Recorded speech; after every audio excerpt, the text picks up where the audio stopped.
Bismillahirrahmanirrahim. Assalamualaikum warahmatullahi wabarakatuh. Alhamdulillahirabbil alamin wa bihi nasta'inu ala umurid dunya waddin. Wassalatu wassalamu ala asyrafil anbiya'i wal mursalin wa ala alihi wa sahbihi ajma'in. Amma ba'd. Usikum wa iyaya bitaqwallah faqad fazal muttaqun. Ayyuhal ikhwah wal akhwat, a'azzani Allah wa iyyakum ajma'in. Alhamdulillah, pada pagi yang berbahagia ini kembali kita bertemu untuk melaksanakan ataupun melanjutkan kuliah Tib Nabawi kita secara online ya. Di mana materi kita masih pada materi yang sama, yaitu kajian penyakit praktis, sinergi, bekam dan herbal ya. Insyaallah pada kesempatan yang berbahagia ini kita akan mengkaji tentang penyakit yang keempat, yaitu penyakit anemia ya. Penyakit anemia atau disebut juga kurang darah ya. Nah, apa penyakit anemia ini? Ikhwanul akhwat yang dimuliakan oleh Allah Subhanahu wa taala, definisi dari anemia adalah suatu kondisi di mana tubuh mengalami kekurangan sel-sel darah merah serta hemoglobin atau Hb, sehingga sirkulasi zat dalam tubuh tidak berjalan secara normal. Keadaan ini akan berpengaruh pada semua organ tubuh. Bertumpuknya CO2 dalam sel yang dapat meracuni sel atau setidaknya menurunkan efisiensi dari proses lainnya dalam tubuh. Nah, inilah definisi daripada anemia, yaitu kondisi di mana tubuh mengalami kekurangan daripada sel-sel darah merah ya, atau dan juga kekurangan hemoglobin ya, Hb, sehingga apa? Mempengaruhi daripada sirkulasi zat dalam tubuh tidak bisa berjalan dengan normal ya. Anemia ini terjadi karena infeksi yang sering kambuh, sedang menderita penyakit, kekurangan vitamin E ya, penting untuk kesehatan sel darah, kemudian insektisida yang merusak sumsum tulang, kehilangan darah yang berlebihan, dan faktor yang sangat penting adalah kurangnya zat-zat gizi seperti Fe, vitamin E, asam folat yang masuk dalam tubuh. Nah, ini diantara sebab kenapa anemia bisa terjadi pada seseorang. Itu disebabkan karena yang pertama, sering kambuh infeksinya ya. Sering mengalami ya, infeksi yang terus berulang ya. Atau karena dia menderita penyakit ya yang lama, maka ini juga bisa menyebabkan kekurangan sel darah merah ataupun hemoglobinnya juga bisa berkurang, sehingga dia mengalami anemia. Atau juga karena kekurangan vitamin E, yang mana vitamin E ini sangat penting untuk kesehatan sel darah ya. Adanya insektisida yang merusak sumsum tulang ya. Kemudian kehilangan darah yang berlebihan ya, misalnya pendarahan ya terus menerus. Kemudian ya, yang tidak kalah penting, anemia bisa terjadi karena kurangnya zat-zat seperti Fe, asam folat, vitamin E di dalam tubuh kita ya. Inilah beberapa penyebab terjadinya anemia. Lalu anemia ini ada beberapa jenis, ikhwanul akhwat yang dimuliakan oleh Allah Subhanahu wa taala. Ya, yang pertama ada anemia defisiensi Fe, yaitu anemia yang terjadi karena kekurangan zat besi di dalam tubuhnya. Yang kedua, anemia vernikosa, yaitu karena kekurangan vitamin 12. Ini juga bisa menyebabkan anemia ya. Dan yang ketiga, ada jenis anemia sel sabit, yaitu kekurangan oksigen dan asam folat. Inilah 3 jenis anemia yang sering mengenai seseorang, yaitu ada disebut anemia defisiensi Fe ya, anemia karena sebab kekurangan zat besi dalam tubuh. Kemudian ada anemia pernikosa, yaitu karena kekurangan vitamin 12. Kemudian ada anemia sel sabit, yaitu kekurangan oksigen dan asam folat. Gejala yang akan timbul yang bisa dilihat ketika orang mengalami anemia, yaitu yang pertama adanya rasa pening di saat kekurangan oksigen. Jadi dia pening, dia mengalami kepalanya pusing ya. Ini karena anemia tadi ya, kurang darah, dan pusing ini muncul setelah kekurangan oksigen ya. Lesu ya. Orang-orang anemia ini terlihat lesu, tidak bersemangat ya. Terlihat lusuh juga ya. Tidak ada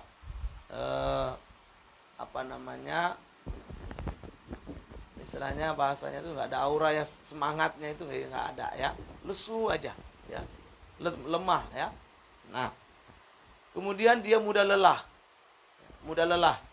ya, aktivitas apa yang dikerjakan tuh cepat sekali terasa lelahnya ya. Kemudian pucat wajahnya ya, dia terlihat pucat ya, tidak ada terlihat semangat di sana ya. Kemudian kuku-kuku mudah rapuh. Nah, ini juga bisa menjadi gejala yang bisa terjadi pada orang-orang yang mengalami anemia. Kuku-kukunya mudah sekali rapuh. Kehilangan nafsu makan, kemudian sakit di bagian perut. Nah, inilah gejala yang muncul manakala seseorang mengalami serangan anemia ya, ataupun gejala-gejala anemia. Anjuran yang bisa dilakukan ya, di antara anjuran banyak konsumsi sayuran berwarna hijau. Ini anjurannya untuk orang-orang yang mengalami anemia ini, coba perbanyak konsumsi sayuran hijau. Mengapa? Karena sayuran hijau ini banyak mengandung zat besi ya. Sumber zat besi yang baik inilah sayuran-sayuran yang berwarna hijau. Maka bagi mereka yang anemia, salah satunya itu kan adalah anemia defisiensi, yaitu anemia karena kekurangan zat besi, maka coba konsumsi sayuran-sayuran hijau agar mendapatkan sumber zat besi yang cukup sehingga tubuh kembali bisa darahnya normal ya. Tidak kekurangan zat besi, tidak kekurangan hemoglobin ya. Adapun tanaman obat yang direferensikan ya, ikhwanul akhwat yang dimuliakan oleh Allah, beberapa tanaman herbal yang bisa dikonsumsi bagi penderita anemia. Yang pertama, kita cari dulu herbal yang bisa meningkatkan sel darah merah ya. Karena anemia ini terjadinya pengurangan terhadap sel-sel darah merah, maka dibutuhkan herbal-herbal yang bisa meningkatkan sel-sel darah merah ini, yaitu konsumsi yang bisa diambil adalah tapak darah ya. Tapak darah ini salah satu herbal yang mampu meningkatkan jumlah sel-sel darah merah di tubuh kita ya, atau dalam darah kita. Yang kedua, kita konsumsi juga herbal yang bisa meningkatkan stamina dan mengatasi hidung berdarah ya. Jadi agar tidak ada pendarahan ya, karena pendarahan yang terus menerus ini bisa menyebabkan anemia juga, maka perlu dicari herbal-herbal yang bisa menghentikan pendarahan, termasuk pendarahan pada hidung, dan juga untuk meningkatkan stamina, karena tadi ya, bahwa gejala anemia itu diantaranya apa? Lemah, letih, lesu, pucat ya. Maka perlu kita konsumsi herbal yang bisa meningkatkan stamina kita. Nah, apa itu herbalnya? Yaitu tapak liman. Nah, tapak liman ini ya adalah herbal yang bisa digunakan untuk meningkatkan stamina sekaligus juga mencegah pendarahan pada hidung. Yang ketiga, yang bisa kita juga konsumsi dari herbal di saat anemia adalah minumlah herbal-herbal yang mampu meningkatkan trombosit, sirkulasi darah, dan juga mengurangi rasa pening. Nah, ini jadi dicari ya herbal yang mampu meningkatkan trombosit, meningkatkan sirkulasi darah, dan juga mengurangi rasa pening. Karena diantara gejala anemia juga adalah timbulnya pening ya, karena kekurangan oksigen.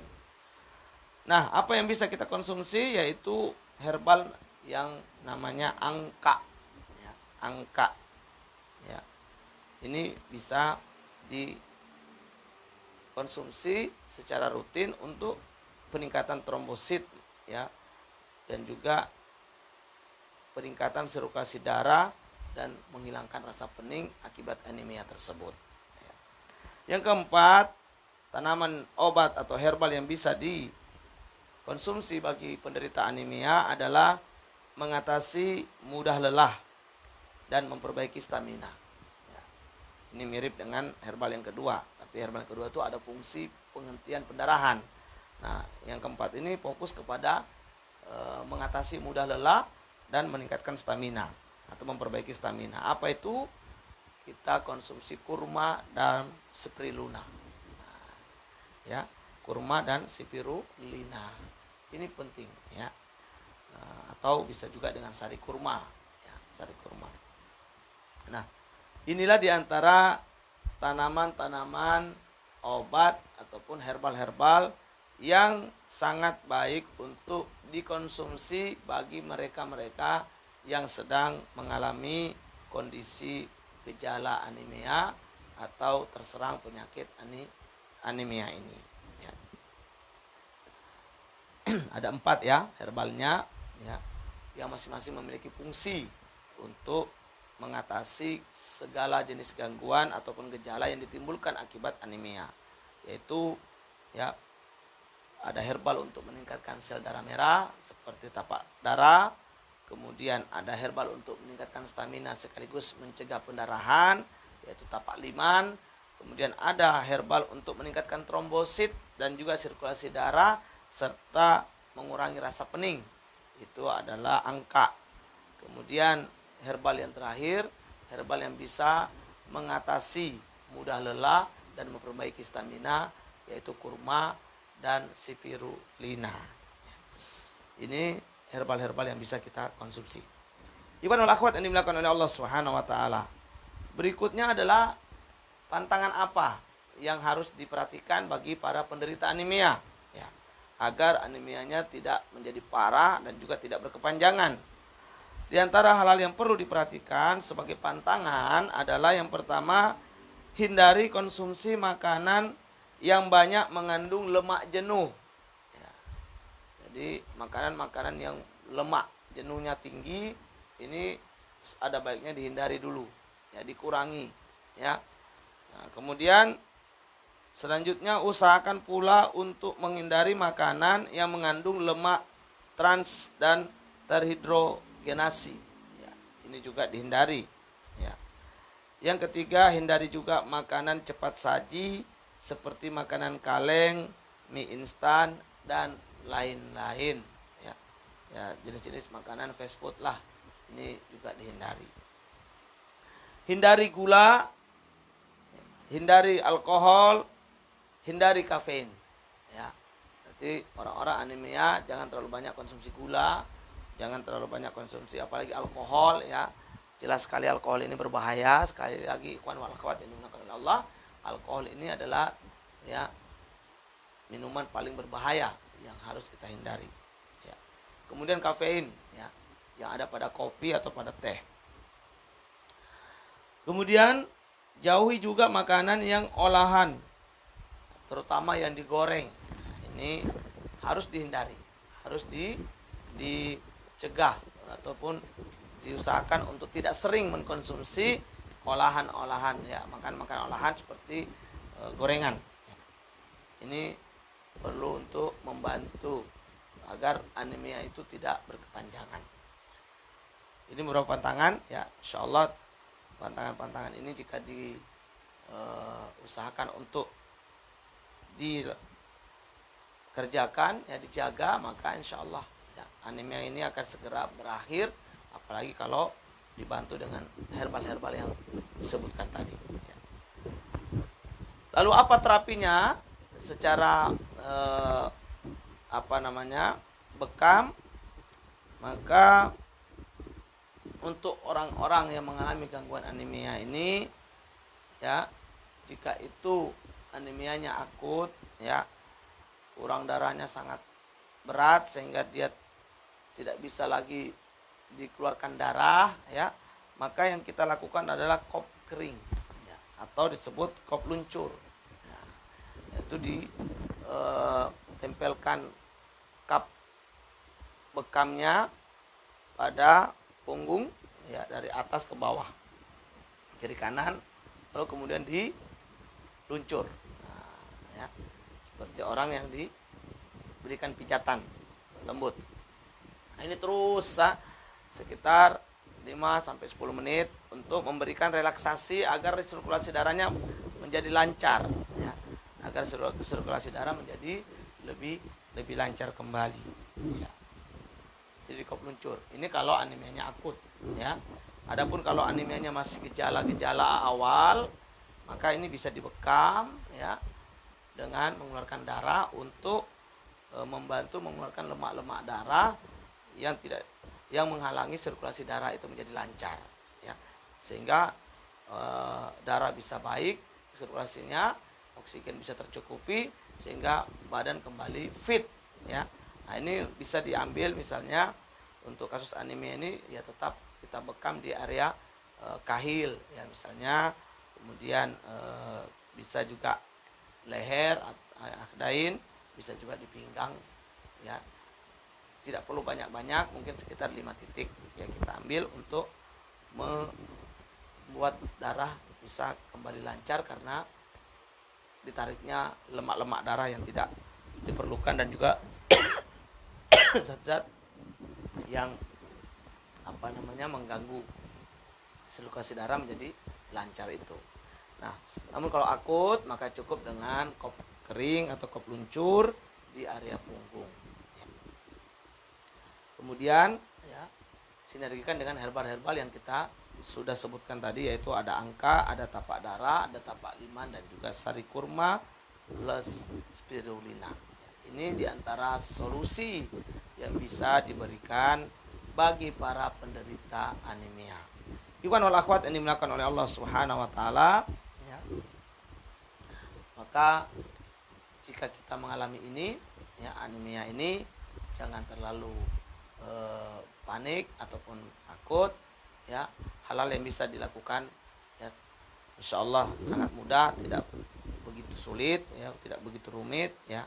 Hanya perlu menjaga pola makan dan juga pola istirahat ya.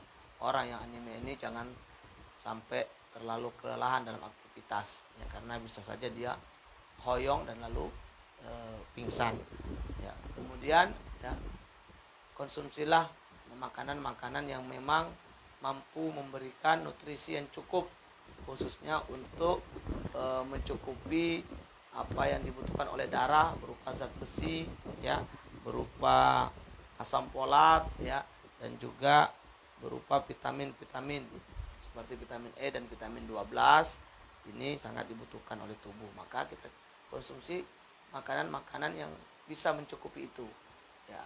Di antaranya yaitu sayuran-sayuran yang berwarna hijau. Ini bagi penderita anemia sangat-sangat dianjurkan. Sangat-sangat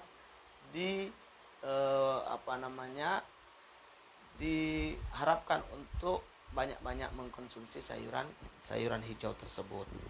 Kemudian ya, jangan lupa juga menjaga pantangan-pantangan daripada makanan-makanan yang tidak baik ya, seperti hindari alkohol, kafein, hindari gula, hindari makanan olahan yang seperti yang digoreng ya, ataupun juga hindari makanan-makanan yang mengandung lemak yang tinggi, lemak-lemak jenuh maupun lemak trans ya.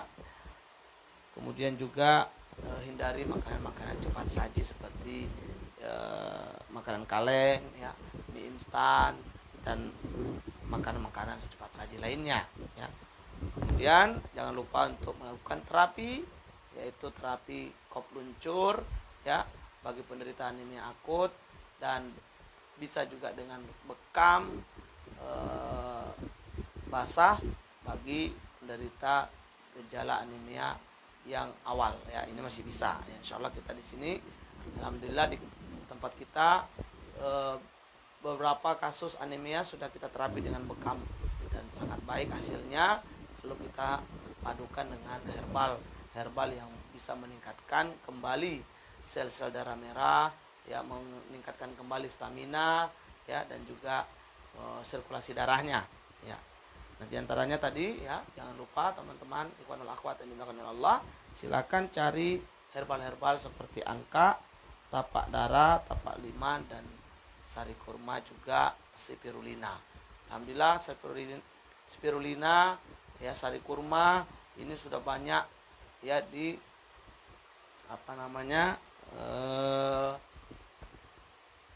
sudah banyak diproduksi sehingga kita mudah mendapatkannya di toko-toko herbal ya. Silakan untuk kemudian dikonsumsi. Kalaupun tapak darah, angka, dan tapak liman ini juga sudah banyak dalam bentuk kapsul ya, silakan juga dicari di toko-toko herbal terdekat, lalu rutin dikonsumsi minimal 2 kali sehari, ba'da subuh dan ba'da asar atau sebelum tidur malam ya. Inilah solusi bagi penderita anemia ya. Mudah-mudahan kuliah tip nabawi kita pada pagi berbagi ini bermanfaat untuk kita semuanya ya, dan semoga bisa diamalkan, dan jangan lupa untuk di-sharingkan kepada saudara-saudara kita yang lain agar ilmu ini menjadi bermanfaat dan semakin berkah. Demikian ikhwanul akhwat yang dimulakan Allah Subhanahu wa taala, apa yang bisa kita kaji pada kesempatan ba'da subuh atau pagi hari ini, mudah-mudahan bermanfaat, dan juga insyaallah kita akan lanjutkan lagi pada pertemuan episode berikutnya. Hadanallahu wa iyyakum ajmain. Kurang lebihnya saya mohon maaf. Kepada Allah saya mohon ampun, dan kepada ikhwanul akhwat semuanya saya minta maaf yang sebesar-besarnya. Subhanakallahumma bihamdik asyhadu an la ilaha illa anta astaghfiruka wa atubu ilaik. Billahi taufik wal hidayah. Wassalamualaikum warahmatullahi wabarakatuh.